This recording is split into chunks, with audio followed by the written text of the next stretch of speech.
नमस्कार दोस्तों, आप सबका स्वागत है मेरे इस वीडियो में।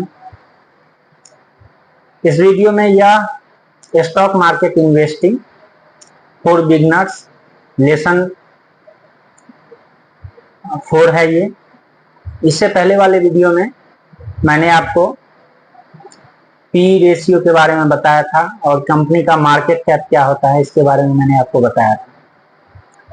ये जो प्लेलिस्ट मैंने बनाया है स्टॉक मार्केट इन्वेस्टिंग का, इसके प्रत्येक वीडियो को आप जब देखेंगे तब आपको समझ में आएगा कि स्टॉक मार्केट बेसिक्स क्या है, इसका फंडामेंटल एनालिसिस आप कैसे सीखेंगे।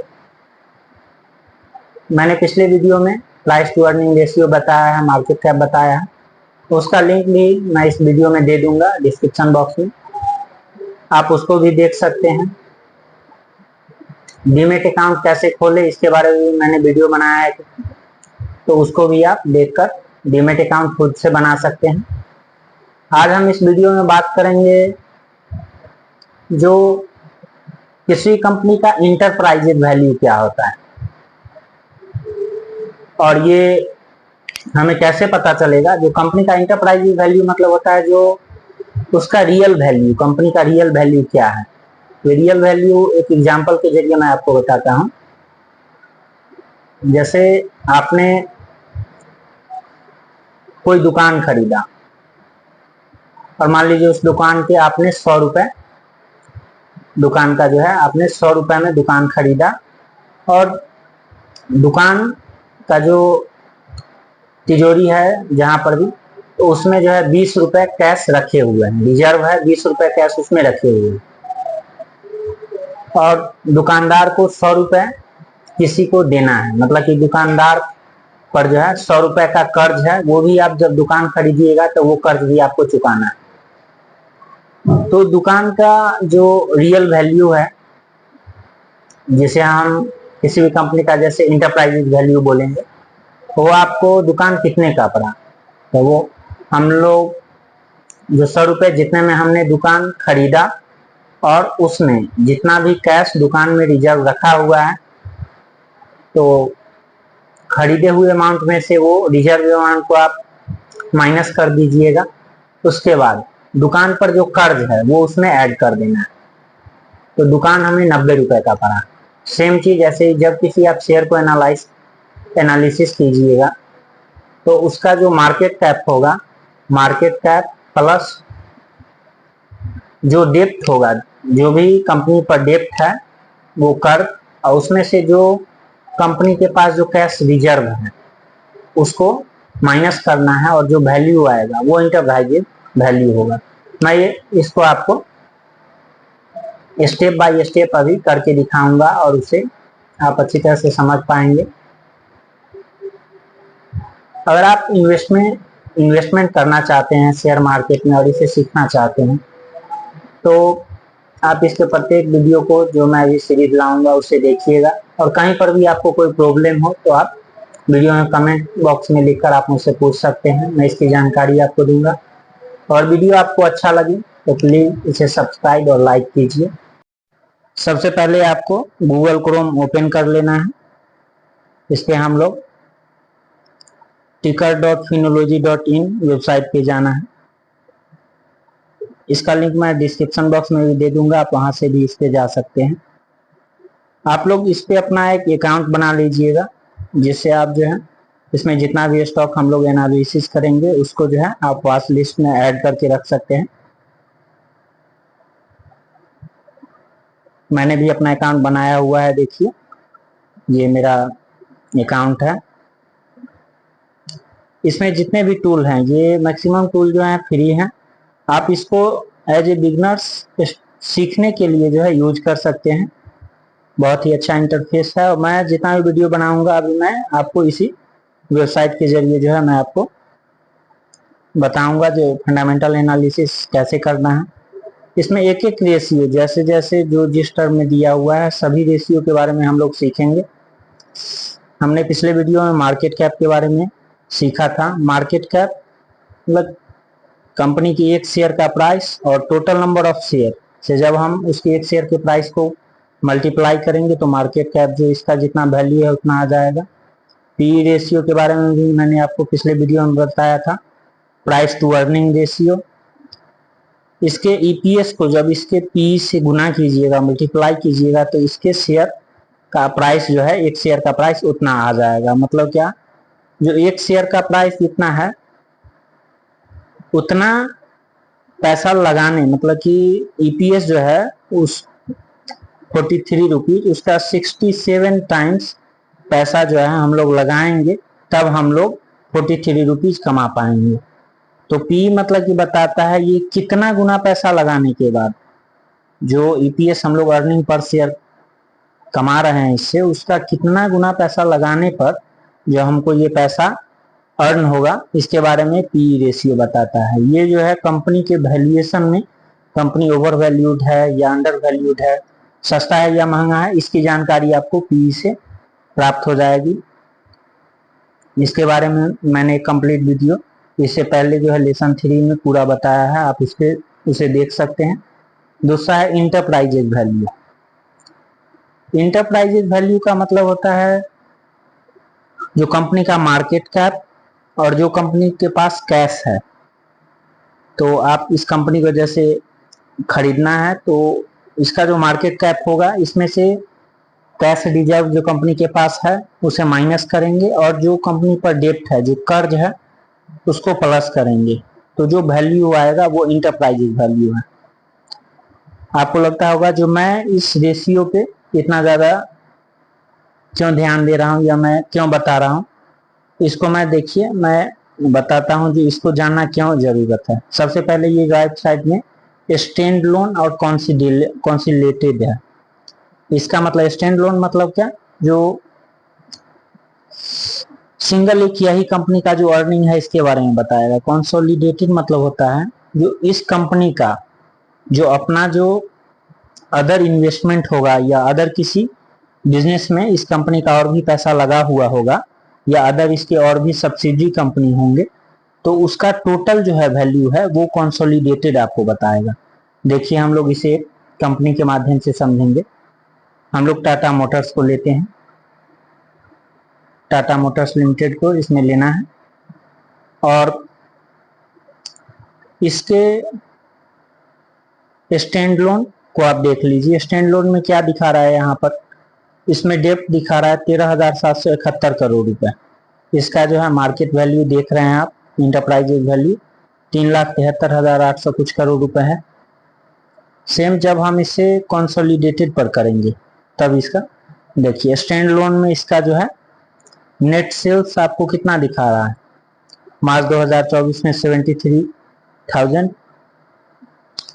और ऑपरेटिंग प्रॉफिट भी जो है 7,615 करोड़ रुपए। ऑपरेटिंग प्रॉफिट जो है मार्च 2024 का आपने देखा। अब हम इसे कंसोलिडेटेड पे ले जाएंगे। इसे आप कभी भी किसी कंपनी को जब भी एनालिसिस कीजिएगा तो कंसोलिडेटेड करके ही इसे एनालिसिस करना है, क्योंकि रियल वैल्यू कंपनी का तभी आपको पता चल पाएगा। इसे कंसोलिडेटेड कर देना है और फिर से हम कंपनी का इंटरप्राइजेज वैल्यू और डेप्ट देखेंगे। देखिए इसका कंसोलिडेटेड करने के बाद टाटा मोटर्स का डेप्ट कितना है, 1,25,000 करोड़ रुपए अप्रोक्स इसका डेप्ट। स्टैंड लोन में आपको ये कितना दिखा रहा था, 13,000 करोड़ रुपए। अब इसका इंटरप्राइजेज वैल्यू कितना है, मार्केट कैप 3,65,000 करोड़ रुपए है, और कंपनी के पास 37,000 करोड़ रुपए जो है कैश है, और इसका डेप्ट कितना है, 1,25,000 करोड़ रुपए। तो इसका इंटरप्राइजेज वैल्यू जो है मार्केट कैप माइनस कैश, जो कंपनी के पास कैश होगा इसको माइनस करेंगे, और उसमें प्लस डेप्ट, जो कर्ज है कंपनी का वो उसमें जोड़ देंगे। उसके बाद जो वैल्यू आएगा वो इंटरप्राइजेज वैल्यू के अप्रोक्स होगा, लगभग आपको इतना वैल्यू आएगा। इसीलिए मैं इंटरप्राइजेज वैल्यू को इतना प्रेस करके मैं आपको बता रहा हूं। अब हम लोग इसका प्रॉफिट एंड लॉस स्टेटमेंट में चलेंगे। मैंने आपको स्टैंड लोन में दिखाया था इसका नेट सेल्स। अब देखिए इसका कंसोलिडेटेड में इसका नेट सेल्स देखिए, कंसोलिडेटेड में इसका नेट सेल्स जो है 4,37,927 करोड़ रुपए है। कंसोलिडेटेड में इसका अदर जो भी ब्रांड है, जैसे टाटा मोटर्स के पास जगुआर, लैंड रोवर जो इन्होंने खरीदा, रेंज रोवर, ये सब जो ब्रांड है, तो ये सभी कंपनियों का जो है ना मिला के जो प्रॉफिट होगा वो कंसोलिडेटेड प्रॉफिट में आएगा। और आप सिर्फ टाटा मोटर्स का स्टैंड लोन में देखिएगा, जो टाटा मोटर्स का सिर्फ अपना जो ब्रांड है जैसे नेक्सॉन, टियागो, ये सब सिर्फ इसी का देगा। तो कंसोलिडेटेड देखना इसी के लिए जरूरी है, क्योंकि देखिए इसका प्रॉफिट या नेट सेल्स कितना ज्यादा है अगर आप कंसोलिडेटेड देखिएगा। तो अगर हम इसे कंसोलिडेटेड नहीं देखेंगे तो हमें लगेगा कि ये कंपनी अंडर वैल्यूड है, क्योंकि कंसोलिडेटेड देखने के बाद जो है आप इसके सेल्स को देखिए, जितना इसका इंटरप्राइजेज वैल्यू था उससे ज्यादा जो है इसका सेल है। अब हम लोग एक और कंपनी को देखते हैं। किसी भी कंपनी को जब आप एनालिसिस कीजिएगा तो उसका इंटरप्राइजेज वैल्यू देखना बहुत जरूरी है, क्योंकि कंपनी में जो डेप्ट है, जो कर्ज जो है, जब आप कंसोलिडेटेड करेंगे तब आपको जो है रियल उसके पास कैश कितना है और उसके पास रिजर्व कितना है और डेप्ट कितना है, ये सब चीज आपको तभी पता चलेगा। जैसे ये एक एनर्जी कंपनी है, पावर जनरेशन कंपनी है, इसमें देखिए हम लोग स्टैंड लोन को कंसोलिडेटेड कर देंगे तब इसमें पता चलेगा। जैसे डेप्ट 9700 करोड़ रुपए भी दिखा रहा है, जब हम इसे कंसोलिडेटेड करेंगे तब इसका डेप्ट देखिए आप। अभी इसका इंटरप्राइजेज वैल्यू कितना है, 94,125 करोड़, मार्केट कैप इसका 84,000 करोड़ रुपए है और कैश इसके पास 310 करोड़ रुपए रिजर्व में है। इसका डेप्ट जो है ये भी जो है मार्केट कैप में ऐड होगा और कैश जो इसके पास है वो इसमें से माइनस होगा, तब इसका इंटरप्राइजेज वैल्यू निकलेगा। तो इंटरप्राइजेज वैल्यू देखकर ही आप कभी भी कंपनी को एनालिसिस कीजिएगा। इसका नेट सेल्स जैसे देख लीजिए, इस समय ज्यादा हम लोग इसका कंसोलिडेटेड कर देंगे। अब देखेंगे हम लोग इसका कंसोलिडेटेड में। देखिए इसका 9700 करोड़ रुपए डेप्ट आपको स्टैंड लोन में दिखा रहा था, लेकिन जब आप इसको कंसोलिडेटेड में देख रहे हैं तो इसका डेप्ट कितना हो गया, 10,496 करोड़ रुपए। तो इसमें बहुत ज्यादा का डिफरेंस नहीं है, लेकिन कुछ कंपनियां ऐसी हैं जिसका मार्केट कैप और इंटरप्राइजेज वैल्यू में बहुत ज्यादा का अंतर रहता है। ये डिफरेंस इसके लिए होता है जो इसका जो डेप्ट है, जो कर्ज है, वो ज्यादा रहता है। तो कर्ज भी जो है कंपनी जब भी अगर जो बिकेगी तो जो कर्ज है कंपनी पर वो भी जो है जो खरीदेगा उसको चुकाना पड़ेगा। तो डेप्ट प्लस मार्केट कैप उस दोनों को जोड़ के ही इंटरप्राइजेज वैल्यू निकलता है। इसके बाद हम एक और कंपनी को देखेंगे। यहाँ पियर्स, जो चार्ट के जस्ट बगल में पियर्स है, इस पे आप जाइएगा तो इस सेक्टर की जितनी भी कंपनियां हैं, जैसे टोरेंट पावर है, जैसे मैंने पियर्स पे देखिए हम लोग क्लिक करेंगे। जब यहाँ एंटर कीजिएगा तो देखिए पियर कंपैरिजन, मतलब इस सेक्टर की और भी कंपनी जैसे टोरेंट पावर हो गई, Adani power, Tata power, JSW energy. तो किसी भी सेक्टर की कंपनी को जब एनालिसिस कीजिएगा तो आप पियर्स पर जब जाइएगा तो उससे सेक्टर से रिलेटेड और भी जो कंपनियां हैं उसका डाटा आपको यहाँ पर देखने के लिए मिल जाएगा। इसका प्राइस कितना है, मार्केट कैप कितना है, P ratio, earning per share, ये सभी जो है आपको यहाँ पर दिखाई दे रहे हैं। इसमें क्या होगा, जो आप कंपैरिजन जो है खुद से कर पाइएगा, जो ये कंपनी महंगा है या ये कंपनी सस्ता है, इसमें आपको जो है कंपैरिजन करने के बाद आपको पता चल रहा है। इसमें सबसे बेस्ट चीज है जो पियर्स में जो है ये जिस सेक्टर की रहेगी उसी सेक्टर के साथ जो है आपको उसका कंपैरिजन देखने को मिलेगा और सेम कंपनी आपको मिलेगा उसी सेक्टर की। तो ये एक बहुत ही अच्छा है इस वेबसाइट में।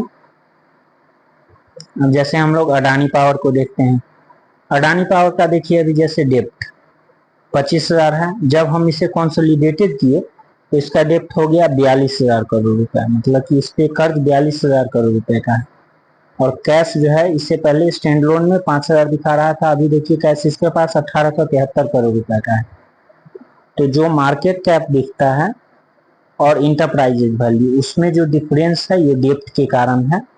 तो हम लोग कभी भी देखेंगे तो यहाँ स्टैंड लोन जो देख रहे हैं इसे कंसोलिडेटेड करके आपको जो है एनालिसिस करना है, और इंटरप्राइजेज वैल्यू और मार्केट कैप दोनों को देखना है, क्योंकि इंटरप्राइजेज वैल्यू जो है कभी कंपनी का जो है ज्यादा होता है और मार्केट कैप उसका कम होता है, क्योंकि इस पे डेप्ट रहता है, इसके कारण यह इंटरप्राइजेज वैल्यू जो है वेरी करता है। इसमें एक चीज और है, यहाँ पर जैसे फाइन स्टार आप देख रहे होइएगा, तो कंपनी को जो है वेबसाइट जो अपने तरफ से एक स्टार दिए हुए है, जो कौन कंपनी किस एवरेज पे है, जैसे वैल्यूएशन हो गया, फाइनेंशियल इफिशियंसी, ऑनरशिप, ये सभी चीजों में इसका रेटिंग दिया हुआ है। इस वीडियो में हम लोग इंटरप्राइजेज और पीयर्स स्टैंड लोन कंसोलिडेटेड इसके बारे में मैंने आपको बताया है। हम लोग एक और कंपनी जैसे power grid corporation of India, एक गवर्नमेंट कंपनी है, पावर जनरेशन इसका मेन वर्क है, इसका मार्केट कैप हम लोग देखते हैं। जैसे 3,13,000 करोड़ का मार्केट कैप है, इसका एंटरप्राइज वैल्यू आपको 4,32,000 करोड़ रुपए है। ये स्टैंड लोन में है, कंसोलिडेटेड करके भी हम लोग देख लेंगे। इस पे डेट जैसे 1,23,000 करोड़ रुपए दिखा रहा है, जब कंसोलिडेटेड करेंगे इसको 1,26,000, इसे हमें देखना है। आज के लिए बस इतना ही। लेसन 5 मैं वीडियो जल्द ही लाने वाला हूँ, उससे आगे का बुक वैल्यू या पीवाईबी वैल्यू रेशियो क्या होता है इसके बारे में मैं आपको आगे वाले वीडियो में बताऊंगा। धन्यवाद।